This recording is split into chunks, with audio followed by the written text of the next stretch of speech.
membangun Ka'bah dan seterusnya. Itu juga dengan sa'i, berjalan tawaf Safa dan Marwah, hajar panen pahala. Karena dia yang jalan di situ. Dan semua orang sa'i tahu kisahnya dari hajar. Berapa juta orang yang tawaf sampai menjelang hari kiamat, berapa banyak pahalanya. Makanya teman-teman jangan pelit-pelit menunjukkan kebaikan. Ada orang tanya alamat masjid, segera tunjukkan. Kalau perlu pandu, baik saya temani. Ada orang tanya jalan, dia mau pulang ke rumahnya, tunjukkan jalan itu. Walaupun antum cuma jalan 100 meter, 200 meter, tunjukkan. Selama dia tahu maka panen pahala. Dan seterusnya. Gitu. Saya pernah menuju ke satu pengajian. Saya tidak tahu jalur lain, saya tahu satu jalur saja. Ada seorang ibu datang ke tempat saya waktu itu, ngobrol-ngobrol, terus saya bilang, "Afwan, saya harus jalan pengajian sekarang." "Ustaz, di mana pengajian?" "Di sini." "Ustaz, jalurnya di mana?" "Saya lewat sini." "Ustaz, saya tahu ada jalur di sini." Dia pandukan lah satu jalan gitu. Terus saya coba. Semenjak itu memang saya pakai jalur, karena jalur itu lebih cepat gitu, walaupun tempatnya jauh gitu. Tapi saya tiba-tiba berpikir selama saya jalan, setiap kali saya jalan Ahad pagi, waktu saya talim di sana, itu saya berpikir orang ini panen pahalanya kan, dia cuma tunjukin saja jalannya. Mungkin dia tidak berpikir jangka jauhnya berapa banyak yang hadir, berapa banyak dapat manfaat, berapa banyak ceramah itu disebarkan ke orang dan seterusnya. Maka terlibat dalam hal seperti ini luar biasa. Gitu kan. Juga sudah kita katakan tadi, dia termasuk orang yang mustajab doa. Dan ayat Al-Quran yang turun yang kedua selain Abasa wa Tawalla tadi, 16 ayat di surah Abasa, juga ada ayat lain turun berhubungan dengan doanya beliau, yaitu surah An-Nisa ayat 95. Jadi waktu Allah Subhanahu wa taala, ikhwani sekalian rahimakumullah, menurunkan ayat-ayat tentang jihad dan keutamaannya, maka Abdullah bin Maktum ini punya semangat ingin ikut jihad, tapi buta. Bagaimana caranya tahu musuhnya di mana gitu kan? Kondisi dia buta, dia merasa sedih.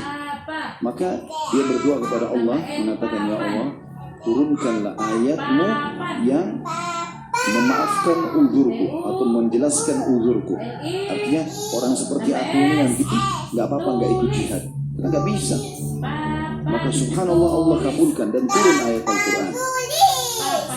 Ada beberapa riwayat menjelaskan kepada kita masalah itu.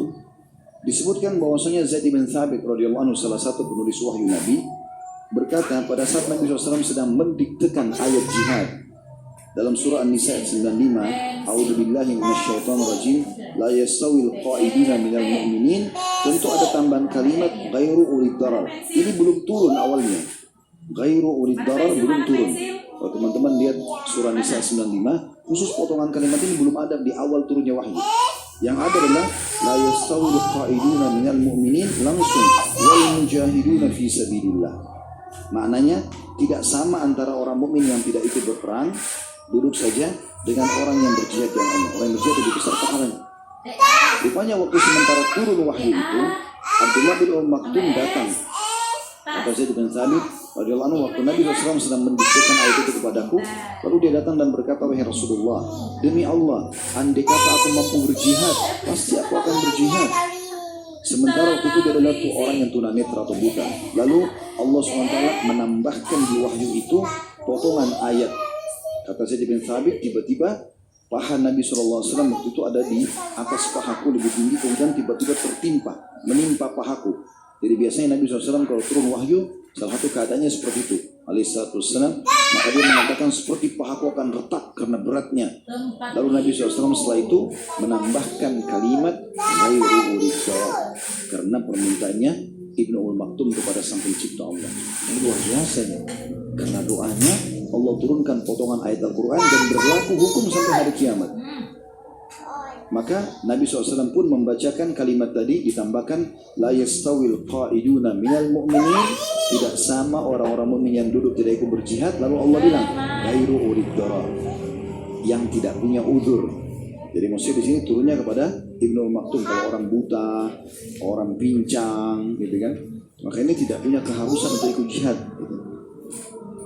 Wal mujahidun sabilillah, orang-orang jihad di jalan Allah. Begitu juga Al-Bara' bin Azib radhiyallahu berkata dalam riwayat lain, "Takala turun firman Allah, la yastawil qa'iduna minal mu'minin."